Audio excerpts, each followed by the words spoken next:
मैं doctor Kunal Bahrani, director neurology.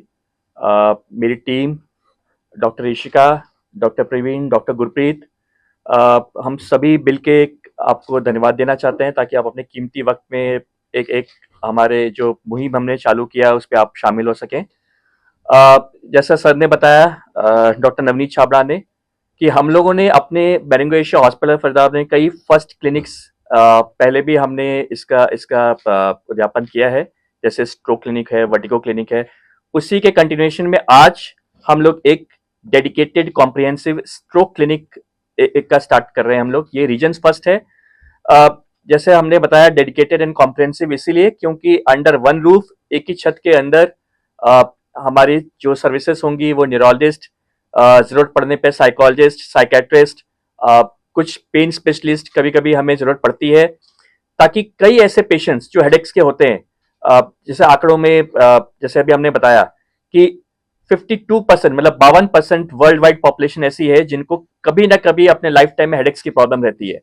आप में से कितने लोग, मैं एम श्योर कि कहीं ना कहीं हेडेक्स के साथ सफर किए होंगे। कभी किसी को माइल्ड हेडेक, किसी को सीवियर हेडेक, उसके रीजंस बड़े बड़े अलग अलग होते हैं। किसी को माइग्रेन है, किसी को टेंशन हेडेक है, किसी को छोटी, किसी को बड़ी बीमारी। और सबसे ताज्जुब वाली बात यह है कि हेडेक ऐसा सिम्टम है जो 300 बीमारियां में हेडेक प्रॉब्लम आती है सामने। मतलब 300 ऐसी बीमारियां होती हैं जिनमें हेडेक एक कॉमन सिम्टम होता है, जिनमें लोगों को पता नहीं चल पाता कि वो बीमारी कौन सी है। तो कभी लोग किसी फिजिशियन के पास जा रहे हैं, कभी किसी के पास जा रहे हैं, कभी अपने हाथ से ही ओवर द काउंटर जाके पेन किलर ले लेते हैं। मतलब लोगों को पता ही नहीं चल पाता ये हेडेक की प्रॉब्लम शुरुआत क्या है, उसकी उसके रीजन क्या है। और उससे सबसे बड़ी दिक्कत क्या होती है, जो एक हेडेक शुरुआत हुई, अगर हम उसको कंट्रोल पे डायग्नोस नहीं कर पाते हैं टाइमली, वो धीरे धीरे बढ़ती जाती है। और वो बढ़ती जाती क्या होती है, फ्रीक्वेंसी, किसी को अगर महीने में एक बार हेडेक होता था, दो बार हेडेक होता था, धीरे धीरे वो नंबर्स बढ़ते जाते हैं, फ्रीक्वेंसी बढ़ती जाती है। आज की डेट में हेडेक्स की बीमारी इसलिए बहुत इंपॉर्टेंट है जानना, बिकॉज अब हमारी अपनी स्टडीज कहती हैं कि हेडेक्स के पेशेंट जिनको एक लंबे टाइम तक हेडेक रहता है, अगर वो सही टाइम पे ट्रीटमेंट नहीं कराते हैं तो उनको बड़ी बीमारियां जैसे हार्ट की बीमारियां, स्ट्रोक्स, मेमोरी प्रॉब्लम, बहुत कॉमन होता है कि समय पे जब लोगों को सरदर्द लंबे हो जाते हैं तो भूलने की दिक्कत शुरू होने लगती है। स्ट्रोक्स की एक स्ट्रोक जो पैरालिसिस होती है उसमें एक रिस्क फैक्टर होता है अनकंट्रोल्ड हेडेक्स। तो कई ऐसी न्यूरोलॉजिकल डिजीज होती हैं जिनमें सिरदर्द अगर हम टाइमली कंट्रोल नहीं करें तो ये नंबर्स बढ़ जाते हैं। और एक और आंकड़े हैरान वाली बात यह है कि प्रतिदिन, हर दिन लगभग 15% लोग ऐसे होते हैं जिनको कहीं ना कहीं सिरदर्द की प्रॉब्लम रहती है, जो लोग इग्नोर करते हैं। जैसे एवरी 10% हर 10 में से एक आदमी को माइग्रेन होता है। बहुत कॉमनली आपने माइग्रेन की बीमारी सुनी होगी। अब लोगों की मिथ क्या है कि नहीं, अगर दर्द हुआ, गैस बन गई तो सिर दर्द हो रहा है, दिखने में दिक्कत हुई, साइनस की प्रॉब्लम है तो सिर दर्द हो रहा है। लेकिन उससे दिक्कत क्या होती है, सही टाइम पे डायग्नोसिस नहीं हो पाती और सही टाइम पे ट्रीटमेंट शुरू नहीं पाता। आज की डेट में हमारे अपने हॉस्पिटल में हमारी काफी एडवांस टेक्नोलॉजी है, जिसके तहत हम लोग हेडेक्स के पेशेंट्स को इजीली डायग्नोस कर पाते हैं। डायग्नोस करने का ही केवल पर्पस नहीं होता, बल्कि ट्रीटमेंट। ट्रीटमेंट आज की डेट में आपको कईयों को पता होगा कि ओरल टैबलेट्स होती है, बहुत लोगों को पता होगा। बट आज के जो एडवांसमेंट्स हैं इसमें केवल ओरल टैबलेट्स नहीं है, बल्कि कुछ इंजेक्शंस हैं, बोटॉक्स इंजेक्शंस है, नर्व ब्लॉक्स है, कुछ इंजेक्टेबल्स हैं जो हम लोग सबक्यूटेनियस देते हैं, जिसको हम लोग अलग अलग तरीके के नाम देते हैं। और कुछ नई टेक्निक जिसको हम लोग बोलते हैं हेडबैंड्स, हम लोग यूज करते हैं, जो न्यूरो मॉड्यूलेशन डिवाइसेस होती है, नेरिवियो, वो हम लोग यूज करते हैं। मतलब ये कई ऐसी तकनीक है, मतलब केवल और केवल टैबलेट्स नहीं, टैबलेट्स तो हम लोग पहले देते थे। आज की डेट में केवल टैबलेट्स नहीं, बल्कि नई नई जो तकनीक है, जो इंजेक्शन है, बोटॉक्स है, नर्व ब्लॉक्स है, ये ऐसी तकनीक है जो हम लोग लोगों को बताते हैं, जो लोग लेते हैं। क्योंकि आज की डेट में हर जगह टेक्नोलॉजी का जमाना है। लोगों को पता है मीडिया से कि हेडेक्स है, माइग्रेन है, प्रॉब्लम हो रही है, डॉक्टर्स के पास जाना है, न्यूरोलॉजिस्ट से मिलना है। तो आज के डेट में बहुत जरूरी है जानना कि जो दवाइयां हैं केवल ट्रेडिशनल दवाइयां नहीं है, बल्कि जो नए तरीके की दवाइयां हैं वो उनसे रूबरू होने के लिए और कोशिश की जाए। ये जो नई दवाइयां हैं, जो नई तकनीक है, इससे काफी हद तक ये माइग्रेन या कई हेडेक्स की बीमारियां कंट्रोल हो जाती हैं। कुछ नॉर्मली हम लोग एक और चीज देखते हैं कि हम लोग जब भी वर्कअप करते हैं पेशेंट्स का, लोग जो इग्नोर करते हैं सिरदर्द। आज से कई ऐसे पेशेंट्स हमने देखे हैं जब नॉर्मली जब हम हेडेक्स के लिए स्कैन करके देखते हैं तो पता चलता है ब्रेन ट्यूमर निकल आता है, पता चलता है गांठें निकल आती है। तो कई ऐसी चीजें हैं जिनको जब हम लोग इवेल्युएट करते हैं, जैसे जैसे आपने सबने सुना होगा आज की डेट पे सलमान खान को ट्राइजेमिनल न्यूरैल्जिया है। न्यूरैल्जिया भी एक तरह का पेन डिसऑर्डर होता है। तो ये हेडेक, न्यूरैल्जिया, पेन ऐसे होते हैं जो वजह अलग अलग होती है। किसी को ब्रेन में सूजन होती है, किसी को गुच्छे बन जाते हैं जिसको हम एवीएम कहते हैं, किसी को एन्यूरिज्म बन जाता है। तो ऐसी कई बीमारियां होती हैं जो हेडेक्स के सिम्टम्स के तरह प्रेजेंट करते हैं। जैसे मैंने बताया 300 ऐसी बीमारियां हैं जिनमें केवल और केवल सिरदर्द की ही सिम्टम्स होते हैं।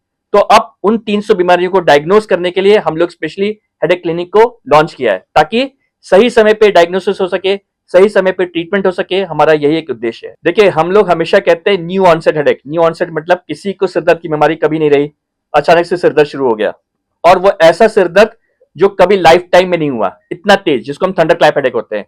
वो एक दस्तक होता है बड़ी बीमारी का। आपको पहले कभी सिरदर्द नहीं हुआ, अचानक से सिरदर्द शुरू हो गया, क्यों शुरू हुआ, क्या वजह थी, तुरंत डॉक्टर से मिलना चाहिए। बिकॉज थंडर क्लैप हेडेक मतलब जो तेज सिरदर्द, फटने वाला सिरदर्द जो कभी आज तक नहीं हुआ, वो बड़ी बीमारी भी होती है। उसमें कई बार हम देखते हैं कि ब्रेन में ब्लीडिंग हो जाती है, ब्रेन में सूजन बन जाती है, गुच्छे बन जाते हैं। वो एक थंडर क्लैप हेडेक अलग बीमारी हो जाती है, वजह ही एकदम अलग हो जाती है। तो जैसा आपने बोला कि क्यों मिले, क्यों डॉक्टर से मिले, अपने आप ठीक हो जाए, तो सबसे बड़ी लोगों तक ये मैसेज पहुंचाना यही है कि हर हेडेक को कभी भी इग्नोर नहीं करना चाहिए। हेडेक ठीक तो हो ही जाएगा, क्योंकि हेडेक इज अ सिम्टम। वो आप पेन किलर लोगे उस समय ठीक हो जाएगा, लेकिन अगर सही टाइम पे इसको डायग्नोस नहीं किया गया, अगर मान लो किसी को एक बार हेडेक हुआ, उसने दर्द की दवाई ली, ठीक हो गया, दोबारा दर्द हुआ, तीसरी बार दर्द हुआ, तो उस केस में डॉक्टर से जरूर मिलना चाहिए। उनको पता होना चाहिए दर्द की वजह क्या है। बिकॉज ये पुराने टाइम थे जब हम लोग कहते थे चलो सिर दर्द हुआ, चुन्नी बांध ली, दवाई ले ली, ठीक हो गया। आज के डेट में जब हमारे पास इतनी सुविधाएं हैं, हमारे पास इतनी टेक्नोलॉजी है, तो मेरे ख्याल से हर मरीज को ये जानना बहुत जरूरी है उसकी सर दर्द की वजह क्या है। अभी हमारे पास एक छोटी बच्ची एडमिट है, आप विश्वास करोगे, 4 साल की बच्ची है। 4 साल के भी बच्चे को हेडेक्स की बीमारी इतनी ज्यादा है कि वो परेशान है, उसके पेरेंट्स परेशान है। क्या वजह है? Paediatric migraine. तो आप समझ सकते हो कि आज के डेट में ऐसी हेडेक्स की बीमारियां हैं जो उम्र नहीं देखती। छोटे बच्चों से लेके बड़े बुजुर्गों तक सिर दर्द की बीमारियां बहुत होती हैं। वजह अलग अलग होती है। बड़े बुजुर्गों में अलग बीमारियां होती हैं, कई बार बुजुर्गों में स्ट्रोक हो जाता है, ट्यूमर हो जाता है, आर्ट्राइटिस हो जाता है, उसकी सिर दर्द की बीमारी अलग होती है, वजह अलग होती है। सो एज ग्रुप के वजह से बीमारियां अलग हो जाती है, लेकिन कॉमन सिम्टम सब में हेडेक होता है। मोबाइल का कितना इसमें वो है कि देखिए, एकदम ठीक आपने बताया कि हम लोग खुद जब बोलते हैं, जब भी हम किसी पेशेंट को एजुकेट करते हैं हेडेक्स के बारे में, क्योंकि हम लोग केवल ट्रीट नहीं करते हैं, हम लोग कोशिश ये भी करते हैं मरीज को बताना कि उसके ट्रिगर क्या है, मतलब क्या चीज हेडेक को बढ़ावा दे सकता है, क्या चीज वो करे। तो आज के डेट में जो डिजिटल टेक्नोलॉजी है, लोग मोबाइल का सेवन ज्यादा कर रहे हैं सुबह से शाम तक, तो उसके चलते क्या हो रहा है कि जो हमारी खुद की आईज की रोशनी है वो थोड़ी डिस्टर्ब होती है।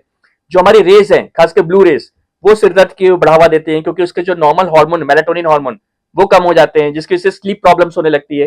तो डेफिनेटली ज्यादा मोबाइल यूसेज, ज्यादा स्क्रीन टाइम, इन सबसे हेडेक्स हमेशा बढ़ते हैं। आमतौर पर लोग जो है हेडेक होता है तो मेडिकल से दवाई लेकर खा जी, लेते हैं, ओवर द काउंटर। कंटिन्यू वो उसको करेक्ट, यूज एकदम ठीक कह रहे हैं। वो कितना ठीक है?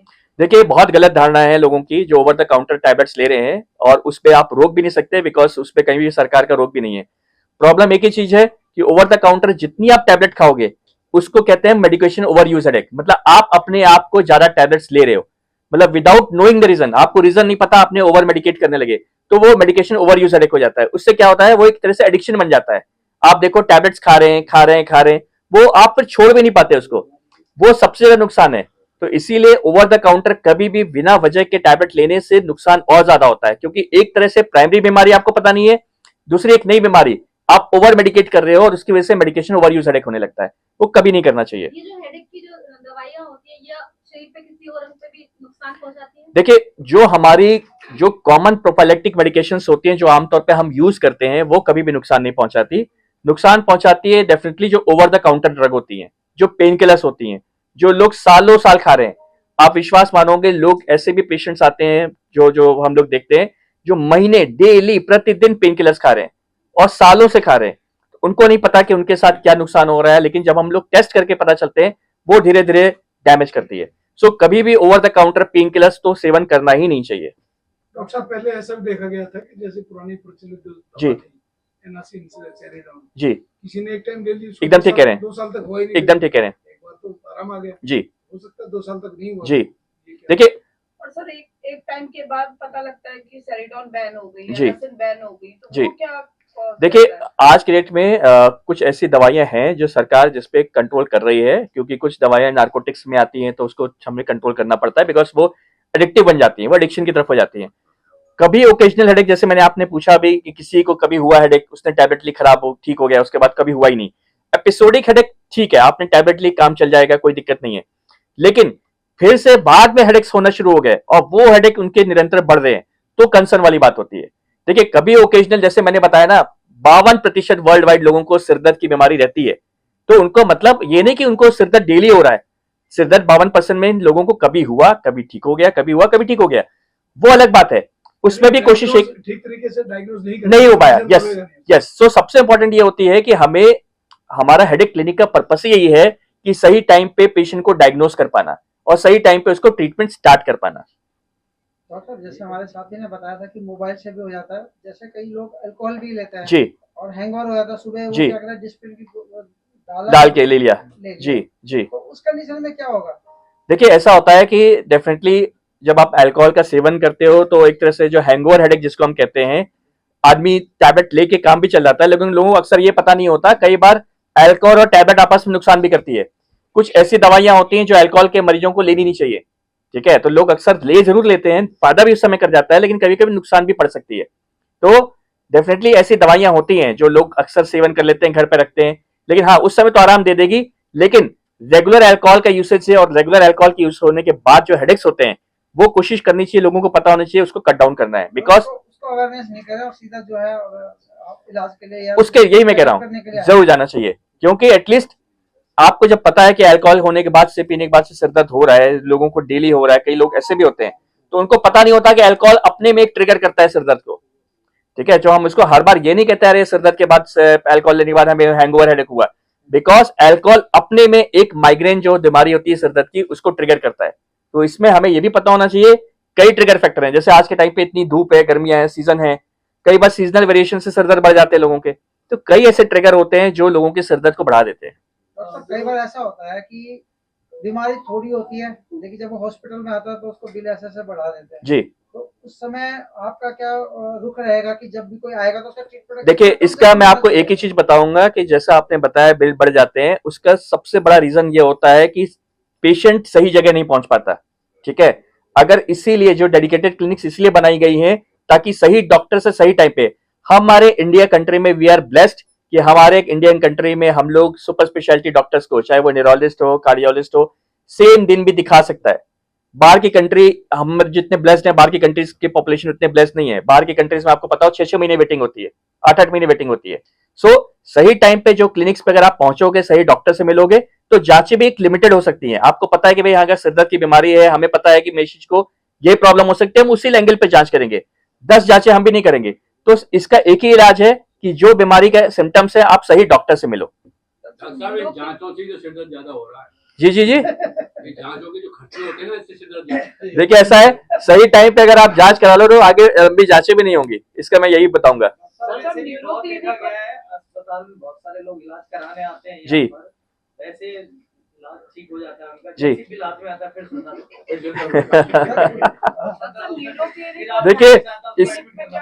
देखिए ऐसा है कि कई चीजें तो मैंने आपसे बताया ना, हमारे out of the pocket expenses हमारे पॉपुलेशन के बहुत ज्यादा है, बिकॉज अनफॉर्चुनेटली हर कोई इंश्योर्ड में कवर नहीं है। अगर आप कहें कि बाहर की कंट्री, हमारे कंट्री में यही सबसे बड़ा ड्रॉबैक है कि बाहर की कंट्री के सारे ऑलमोस्ट इंश्योर्ड है, हमारे कंट्रीज के सारे इंश्योर्ड नहीं हो पाते हैं।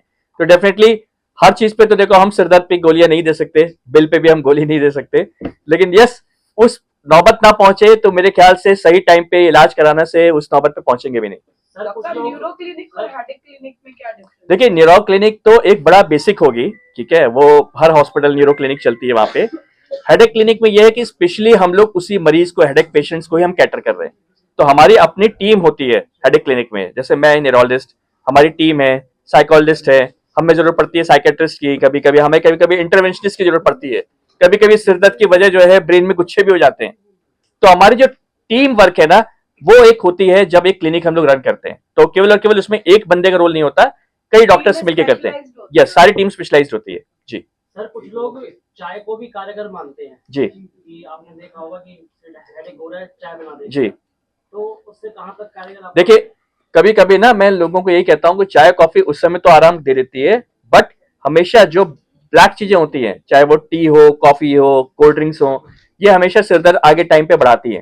तो इसमें मैं यही कहूंगा कि यूजुअली उस टाइम पे तो किसी को इफेक्ट दे देती है, लेकिन लॉन्ग रन में इन सब चीजों का सेवन आप रेगुलर रखोगे, सिरदर्द हमेशा बढ़ेंगे। डॉक्टर साहब, आपने क्लिनिक शुरू किया, बहुत शहरवासियों को बहुत अच्छी सुविधाएं मिलेंगी, लेकिन हेडेक हो ही ना, इसके लिए कोई सजेशन? एकदम आपने उम्दा बात पूछी है। देखिए ऐसा होता है बहुत से, जैसे मैंने बताया कि हम लोग अपने क्लिनिक में, हमारा केवल और केवल उद्देश्य पेशेंट को डायग्नोस करना नहीं है, बल्कि एजुकेट करना भी है। और शायद एजुकेट करने के लिए आप एक बहुत बड़े माध्यम हो जिसके तहत हम लोग एजुकेट कर सकते हैं लोगों को। तो बहुत जरूरी है, हेडेक्स हो ही ना, एजुकेशन इस तरह से देना चाहिए कि हमारी लाइफस्टाइल बहुत अच्छी होनी चाहिए। लाइफस्टाइल में बहुत कॉमनली आपने देखा होगा कि लोग उठते हैं, डाइट इशू से चलते हैं, सुबह नाश्ता नहीं करते हैं, सीधे एक टाइम खाते हैं, दिन में खाते हैं, शाम को खाते हैं, स्किप कर देते हैं मील्स। तो एक मैसेज बड़ा स्ट्रांगली मैं देना चाहूंगा कि कभी भी अपनी मील्स को स्किप नहीं करिए, ठीक है। चाहे तीनों चारों टाइम की मील्स भले थोड़ा खाइए, लेकिन मील्स को स्किप नहीं करना है। पानी का इंटेक हमेशा अच्छा होना चाहिए, ठीक है। कुछ फूड आइटम्स जो भी लोगों को लगता हो कि मुझे इस फूड आइटम से हेडेक्स होते हैं, कई लोगों को अलग अलग होते हैं, कई लोगों को चीज से होता है, कई लोगों को राजमा चावल से होता है, राजमा से। तो कई ऐसे फूड आइटम्स होते हैं जिनको लगता है कि नहीं मुझे सिरदर्द पैदा करता है, उसको अवॉइड करें। फिजिकल एक्टिविटी पे ध्यान दें, जैसा हम लोग ने स्टार्टिंग में कहा, स्क्रीन टाइम, मोबाइल फोन का यूसेज कम रखना है। सबसे इंपॉर्टेंट जो मैं सबको पेशेंट्स को बोलता हूं, अपनी स्लीप, नींद हमारी बहुत अच्छी होनी चाहिए, एटलीस्ट 7 आवर्स की स्लीप होनी चाहिए।